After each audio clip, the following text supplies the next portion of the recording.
সাকিব আল হাসান এবং তামিম ইকবাল বাংলাদেশ ক্রিকেটের সবচেয়ে সফল যুগের দুজন কিংবদন্তি।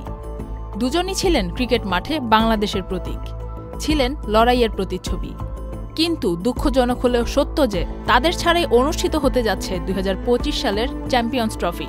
এটা যেন নির্মম বাস্তবতা মেনে নেয়ার মতো একটি কঠিন মুহূর্তে পরিণত হচ্ছে।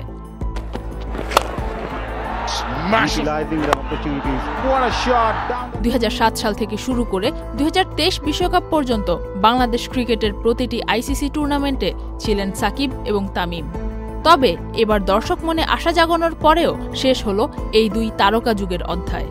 তামিম তার ফেসবুকে দীর্ঘ স্ট্যাটাসের মাধ্যমে জাতীয় দলে না ফেরার ঘোষণা দেন।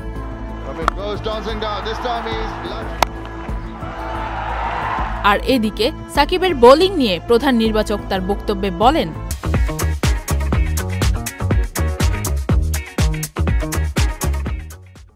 ব্যাটসম্যান হিসেবে খেলার সুযোগ থাকলেও টিম কম্বিনেশন বিবেচনায় তাকে বাদ দিতে হয়েছে।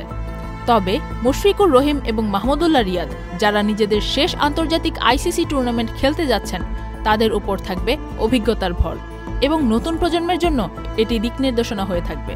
একটি যুগের সমাপ্তি মানেই নতুন কালের সূচনা। বাংলাদেশের নতুন প্রজন্ম এখন তৈরি হচ্ছে সাকিব তামিমদের রেখে যাওয়া পথ ধরে এগিয়ে যেতে।